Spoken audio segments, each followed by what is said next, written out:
Hey there and welcome to another installment of World Football News. This time around we will be looking at an article that appeared in the publication The People's Person. Well, it reads, Snapdragon want to sponsor new stadium built at Old Trafford. Manchester United's new shirt sponsor Snapdragon are interested in sponsoring a newly built Old Trafford stadium. United played their pre-season friendly against Real Betis last week at the Snapdragon Stadium in San Diego, and it was there that the company's chief marketing officer Don Maguire spoke on the issue of adopting the same kind of naming rights in return for funding the new complex.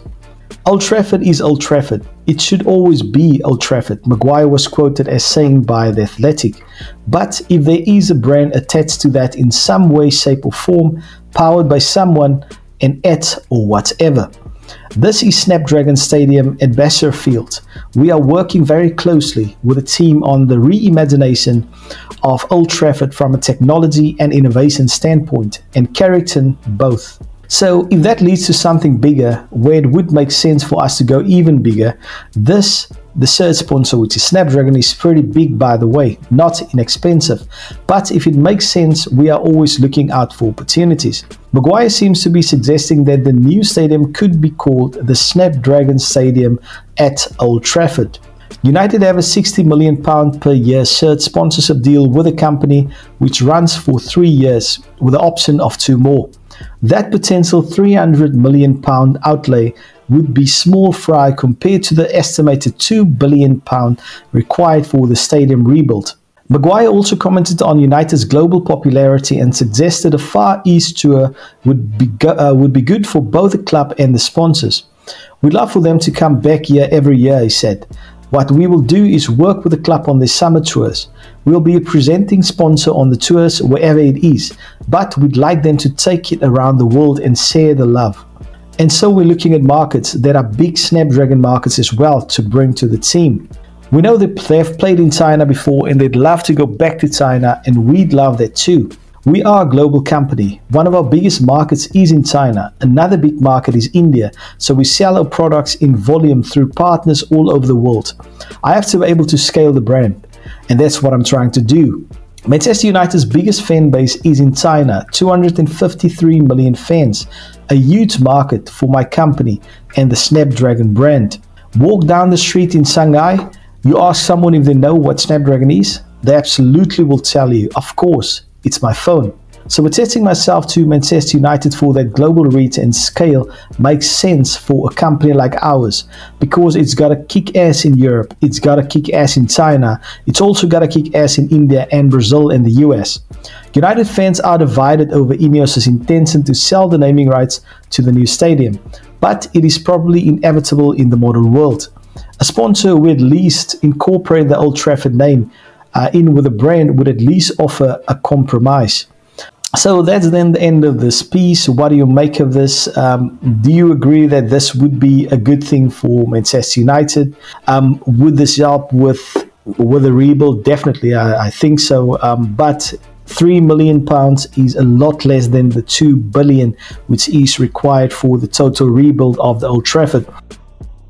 This one appeared in The People's Person, published in One Football, which reads, Aaron Wan Bissaka demanding multi-million-pound payoff to leave Man United. So let's read along. Well, Aaron Wan Bissaka is demanding a multi-million-pound payoff to leave Manchester United this summer amid interest in the right-back from West Ham and Inter Milan. The 26-year-old has 1 year remaining on his deal at Old Trafford after the club decided to trigger a 1-year extension in his contract over the Christmas period. I'm sure that they're regretting this now. But it reads further, this means Wan Bissaka will leave on a free transfer at the end of the 24-25 season and be able to test the lucrative free agency market. Players who join new clubs on free transfers are often able to command a sizable signing-on fee, as there is no transfer cost involved in the deal. If Wan Bissaka was to remain in Manchester past the summer, he would be able to begin negotiations with clubs over potential moves from January. United are acutely aware of this prospect and are keen to sell their defender to recoup some of the £50 million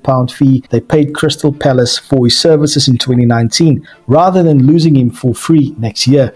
West Ham have been strongly linked as a destination for Wan Bissaka, and the 26-year-old is reportedly open to joining the London club. However, Matt Hughes from The Sun reveals the Hammers cannot afford his wage demands, leaving the deal in limbo, despite an £18 million price being agreed.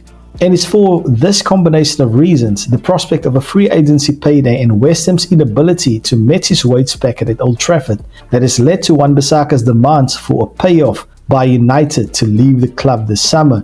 Hughes describes the fullback as refusing to sell himself short, with his representatives pushing for United to give the player a chunk of the £18 million fee they will receive from West Ham to sell or to seal the deal. Inter Milan are interested in signing Wan Bissaka but appear content to revisit the move in January, when the 26-year-old can begin negotiations over a free transfer. United are actively pursuing a deal for Nozair Mazraoui, the Bayern Munich fullback, who previously played under Erik ten Hag at Ajax as a replacement for Wan Bissaka. But the club's budgetary restrictions mean they need to sell the English right-back to fund a move for the Moroccan. Wan Bissaka's representatives will be mindful of this tricky situation for officials at Old Trafford and be seeking to exploit it to get the client the best possible financial package this summer, as is their job. It will be a test of Ineos' resolve in their first transfer window at the helm at United to see how much they yield to the demands of an existing player in order to secure the transfer of a new one, given the precedent it could set for others moving forward. So what do you make of this news? And with the last part being discussed in this article, I wholeheartedly agree with it. It is definitely going to set a precedent if they do allow Wan Bissaka to basically threaten them. If they don't pay him off now, he will not leave, and he will leave on a free transfer come January. So they have to be very careful of how they approach this, how they handle this situation, and obviously think of players in the future as well, because if they give into Wan Bissaka's demands, then surely another player can try the same stunt in the future. This time round, we will be looking at an article that was written by The Independent that appeared on One Football News. So, Man United transfer rumours, Manuel Ugarte, price set and new bid expected for Bayern Munich duo. Manchester United are expected to step up their efforts to add to their squad ahead of the new season, now that the tour of the USA is over.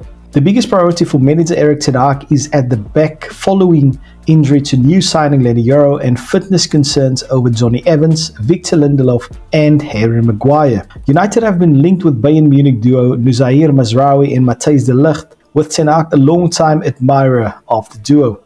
An offer for the pair has already been turned down, reports more than one national outlet. But with the news Yoro will be missing until late October with a metatarsal injury, a second bid is expected imminently. Mazraoui, right now 26, made just 19 Bundesliga appearances for Bayern Munich last season and is desperate to join up again with former coach ten Hag. He is believed to have turned down a move to West Ham so he can join the Red Devils.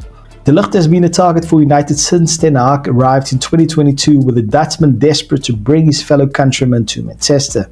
The defender captained ten Hag's Eredivisie winning Ajax side in 2018-2019 season and helped them reach the Champions League semi-final before sealing a move to Juventus.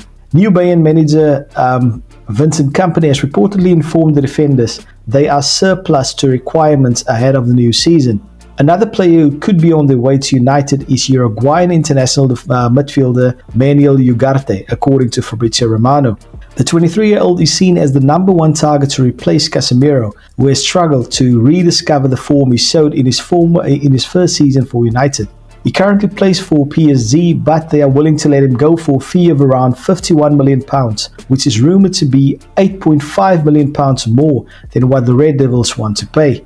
Rumours from various sources are continuing to also circulate around Brentford striker Ivan Toney, who has been continually linked with a move up north. With the news that Rasmus Højlund is out for another 2 months and now injury concerns over Marcus Rashford and Antony as well, ten Hag could turn to Toney, who has admitted he wants a move away from Brentford. And while B's boss Thomas Frank would love to keep him, he's willing to let his star striker go for the right fee. One player who's expected to leave Old Trafford though before the new season starts is Aaron Wan Bissaka, who is closing in on a move to West Ham. The 26-year-old, who is entering the final year of his contract, was the subject of a bid from the Hammers last week, which was turned down by Manchester United. So, that's then the end of this article. Tell me what you make of this news. Do you think that a move is actually closer, or a move is on the cards for Ugarte to join Manchester United, as well as De Ligt and Nozair Mazraoui? Do you think that Ineos will approve the signing? Due to the injury crisis Manchester United is suffering even before the season has started. So please leave me your thoughts down below. We will love to debate about it, discuss it further, and know what you guys are all feeling. Until next time though, this is World Football News.